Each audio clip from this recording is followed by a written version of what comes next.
Hello students, welcome to the class.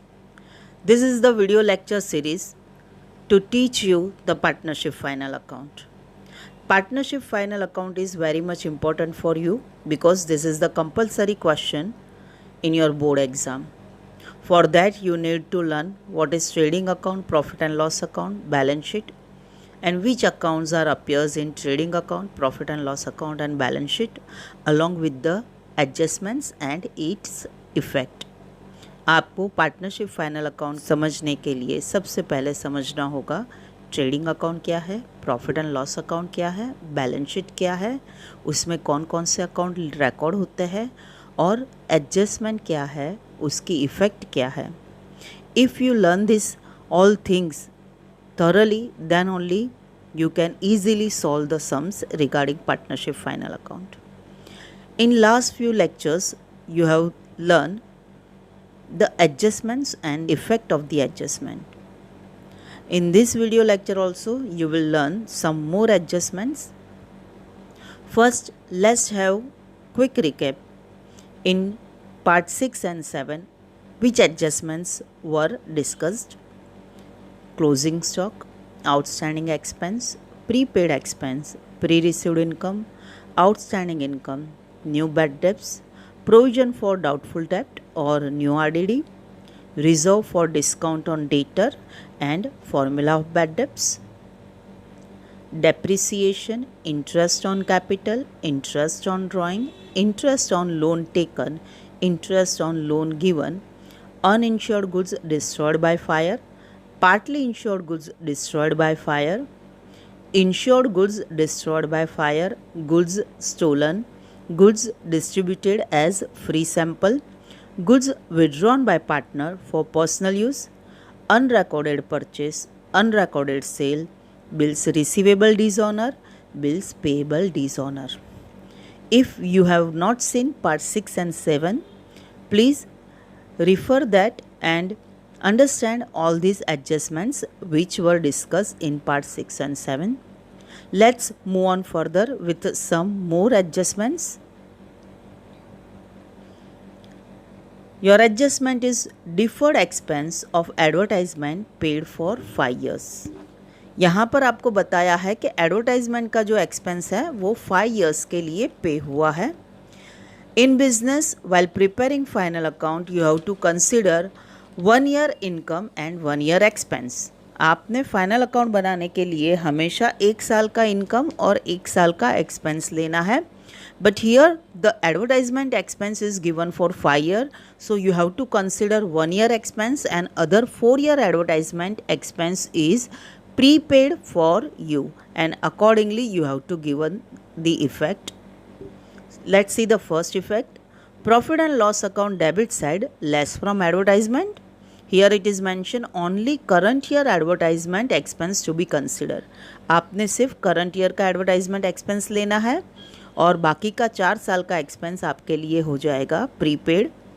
Second effect balance sheet asset side. Balance sheet में आपने asset side उसको record करना है जो भी आपका प्रीपेड का अमाउंट है.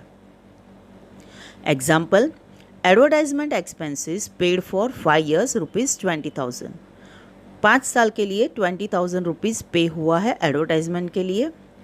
Let's see the calculation. 5 years equal to 20,000, तो 1 year equal to that you have to find out.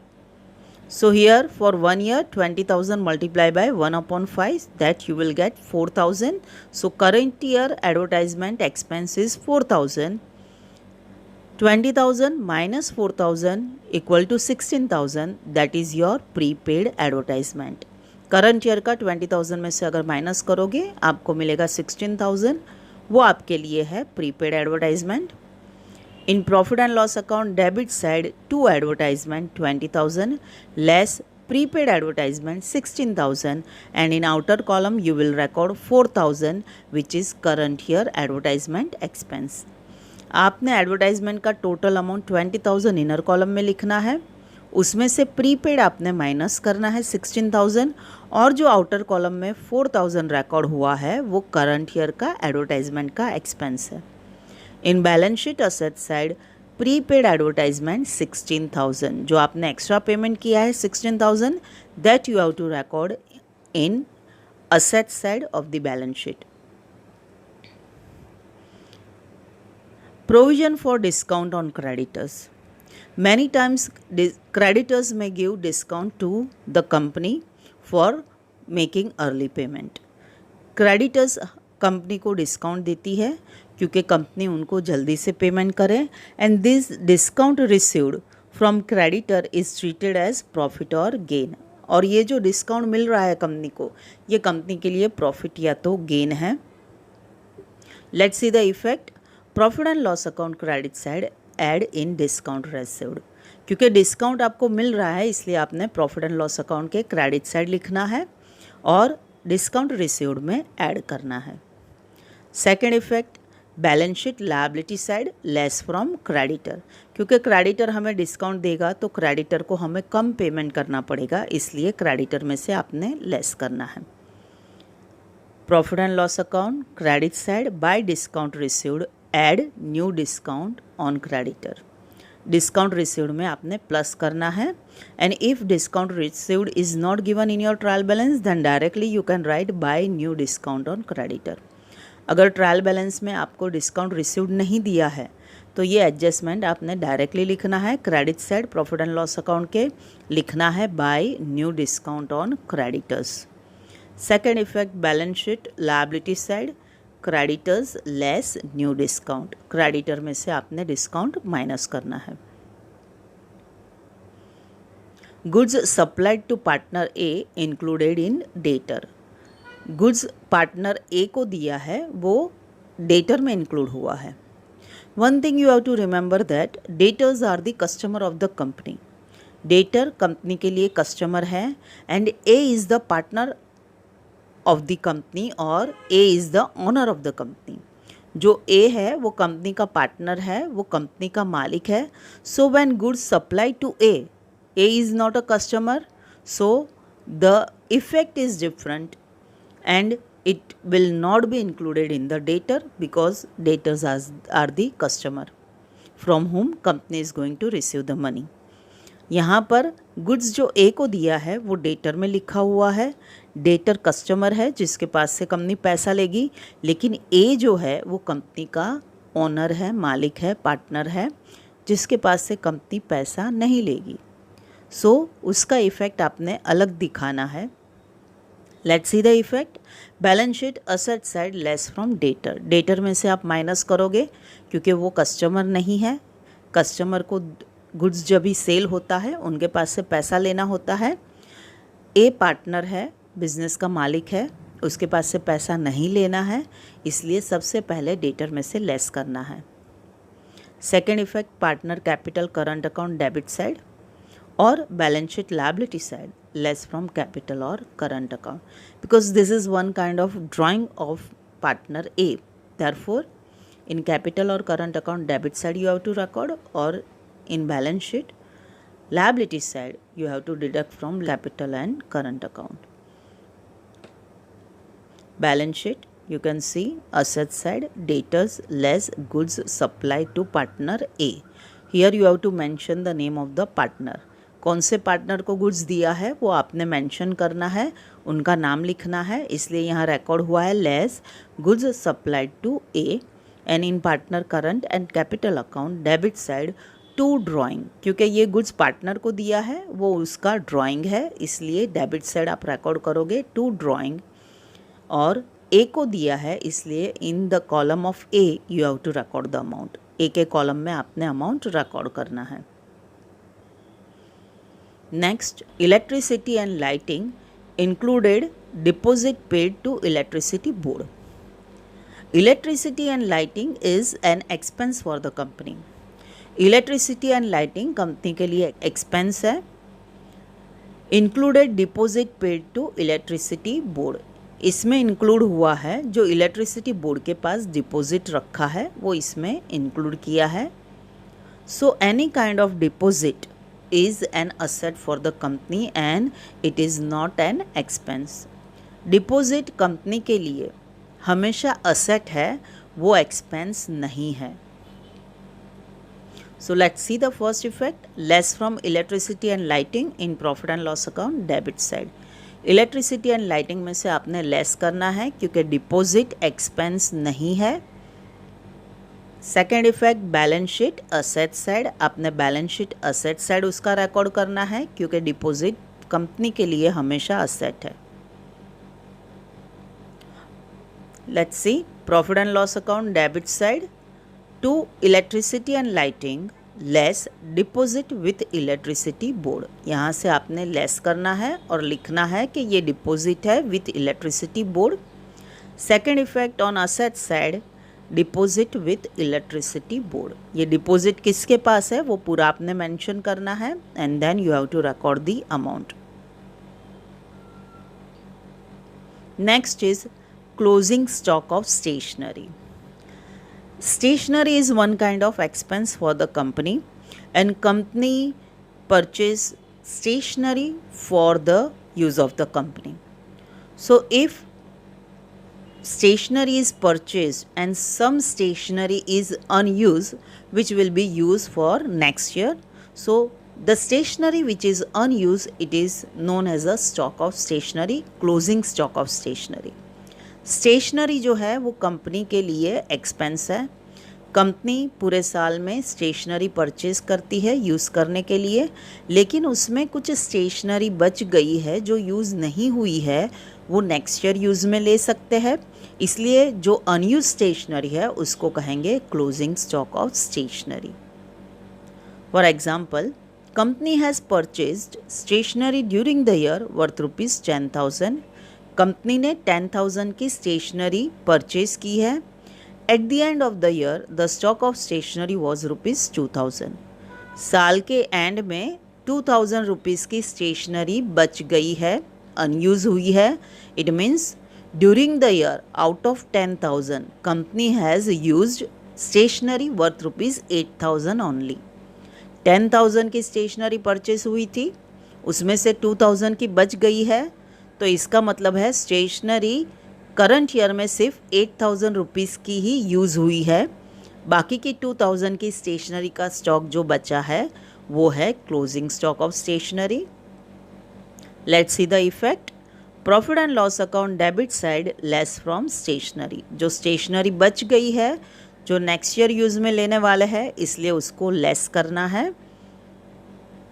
Second effect, balance sheet asset side, जो स्टॉक बचा हुआ है वो आप रिकॉर्ड करोगे asset side. So you can see in profit and loss account debit side, to stationery 10,000 less stock of stationery 2,000, outer column 8,000। ये जो current year में 8,000 का स्टेशनरी यूज़ हुआ है वही आपने आउटर कॉलम में रिकॉर्ड करना है। Second effect, balance sheet asset side, closing stock of stationery ₹2,000। ये क्लोजिंग स्टॉक है स्टेशनरी का 2,000 का जो आपने असेट साइड रिकॉर्ड करना है। Next is travelling expenses includes personal traveling of partner A. This traveling expenses is an expense for the company which is paid for traveling purpose of the company. Company का जो travelling expense है वो company के काम के लिए हुआ है and it includes personal travelling of partner A. Partner A ने जो अपने पर्सनल काम के लिए ट्रैवलिंग का खर्चा है वो कंपनी में डाला है, so that is not the company's expense, that is the expense of partner A. वो कंपनी का एक्सपेंस नहीं है, वो पार्टनर ए का एक्सपेंस है। And therefore first effect, profit and loss account debit side less from travelling expense, आपने travelling expense में से लेस करना है क्योंकि पर्सनल ट्रैवलिंग है, वो कंपनी का ट्रैवलिंग नहीं है।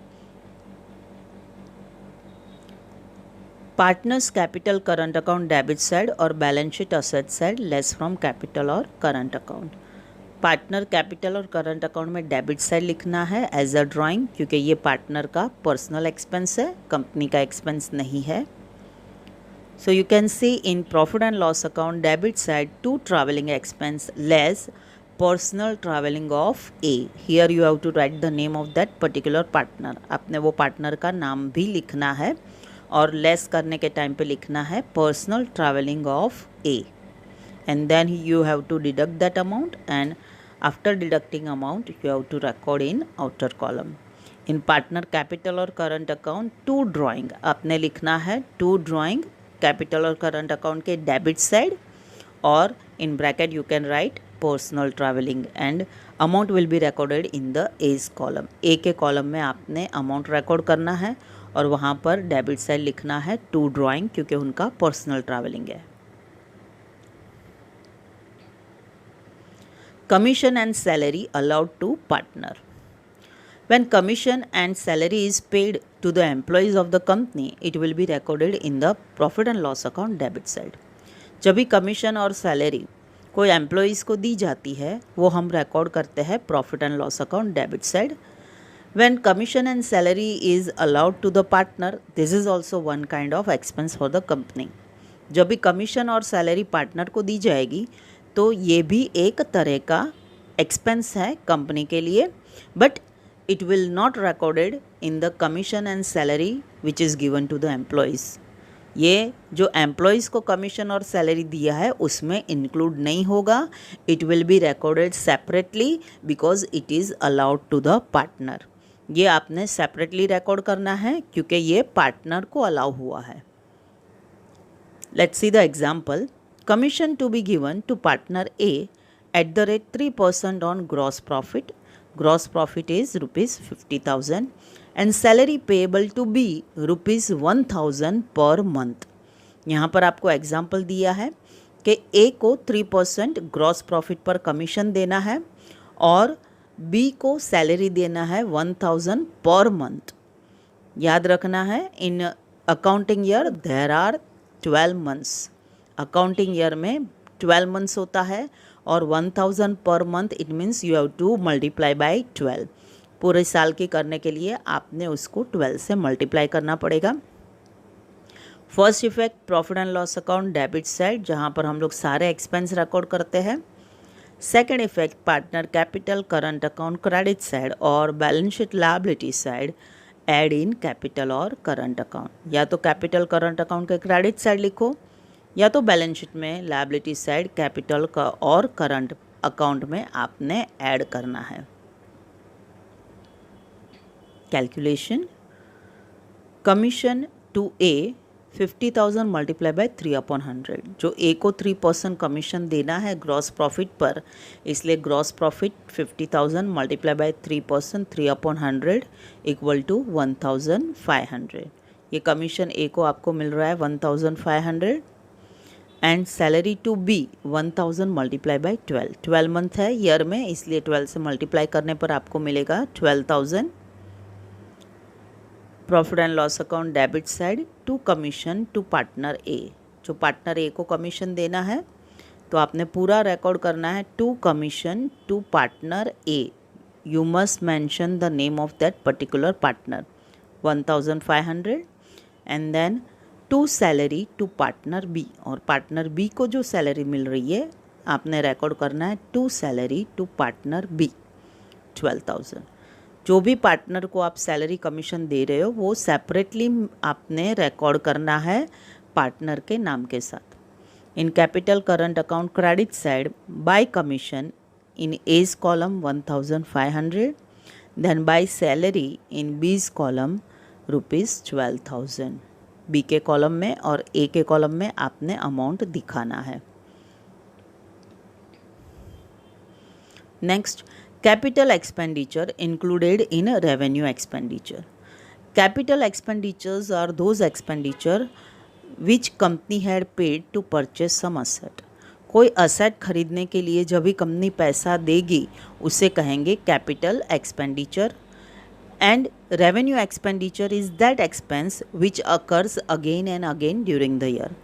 रेवेन्यू एक्सपेंडिचर वो एक्सपेंडिचर है वो जो कंपनी को साल में बार बार पे करना रहता है. फॉर एग्जांपल रेंट पे किया है, इलेक्ट्रिसिटी बिल पे किया है, सैलरी पे किया है, वेजेस पे किया है, तो ये जो बार बार एक्सपेंस आता रहता है ड्यूरिंग द ईयर उसको कहेंगे रेवेन्यू एक्सपेंडिचर. तो यहाँ आपका एडजस्टमेंट है capital expenditure included in revenue expenditure. कोई असेट की खरीदी है वो गलती से रेवेन्यू एक्सपेंडिचर में दिखाई है। So first effect less from that particular revenue expenditure, क्योंकि वो रेवेन्यू एक्सपेंडिचर नहीं है इसलिए वहाँ से लेस करना है। That expenditure may be in trading और profit and loss account debit side, वो या तो ट्रेडिंग अकाउंट में होगा या तो प्रॉफिट एंड लॉस अकाउंट में होगा। Second effect balance sheet asset side add in asset, वो असेट में आपने प्लस करना है। Example, purchase of machinery recorded in purchase book. Purchase of machinery asset है जो परचेस बुक में, मीन्स गुड्स का परचेस जहाँ हुआ है, जहाँ रिकॉर्ड करते हैं वहाँ पर दिखाया है, which is wrong. Therefore you can see in trading account debit side to purchase less purchase of machinery, क्योंकि ये गुड्स का परचेस नहीं है, असेट का परचेस है, इसलिए परचेस में से आपने लेस करना है और वहाँ रिकॉर्ड करना है purchase of machinery. Second effect balance sheet asset side machinery add purchase of machinery, यहाँ पर आपने क्योंकि मशीनरी का परचेस है तो जो मशीनरी का अमाउंट है आपने उसमें प्लस करना है और लिखना है purchase of machinery. Revenue expenditure included in capital expenditure. Revenue expenditure, as I have explained, that the expenditure which occurs again and again during the year, it is known as a revenue expenditure। जो साल में बार बार payment होता रहता है जो expense का, वो company के लिए रेवेन्यू एक्सपेंडिचर है। And capital expenditure is paid once in a while, कभी कभी ही जो अमाउंट पे होता है। Normally for the purchase of assets when company makes payment it is called capital expenditure. जब भी कंपनी कोई असेट खरीदेगी और उसके लिए पेमेंट करेगी उसको हम लोग कहते हैं capital expenditure. First effect add in that particular revenue expenditure, क्योंकि ये रेवेन्यू एक्सपेंडिचर कैपिटल एक्सपेंडिचर में इंक्लूड किया है। रेवेन्यू एक्सपेंडिचर अलग है, कैपिटल एक्सपेंडिचर अलग है, तो सबसे पहले रेवेन्यू एक्सपेंडिचर में आपने ऐड करना है। That revenue expenditure you will get either in trading account और in profit and loss account debit side. ये रेवेन्यू एक्सपेंडिचर आपको ट्रेडिंग या तो प्रॉफिट एंड लॉस अकाउंट के डेबिट साइड मिलेगा। Second effect balance sheet asset side less from asset, asset में से less करना है क्योंकि ये गलती से कैपिटल एक्सपेंडिचर दिखाया है। Example, repairing to building wrongly recorded in building. Building का रिपेयरिंग हुआ है and any kind of repairing, whether it is repairing of building, repairing of machinery, repairing of furniture etcetera, any kind of repairing is an expense for the company। Company के लिए कोई भी चीज़ का repairing expense है। wrongly recorded in building, वो गलती से building में रिकॉर्ड हो गया है। So first effect debit side to repair add repairing to building, पहला इफेक्ट आपने देना है प्रॉफिट एंड लॉस अकाउंट के डेबिट साइड टू रिपेयरिंग, उसमें आपने ऐड करना है repairing to building. If to repairing is not given, directly you can write to repairing to building। अगर रिपेयरिंग आपको ट्रायल बैलेंस में नहीं दिया है तो आप डायरेक्टली रिकॉर्ड करोगे as to repairing to building. किस चीज़ का रिपेयरिंग है वो आपने मेंशन करना है, इसलिए आपने यहाँ मेंशन किया है repairing to building. In balance sheet asset side you can see building less repairing to building, क्योंकि गलती से कैपिटल एक्सपेंडिचर दिखाया था इसलिए बिल्डिंग में से आपने उसको लेस करना है। And then you have to record amount in outer column, minus करने के बाद अमाउंट आप लिखोगे आउटर कॉलम में।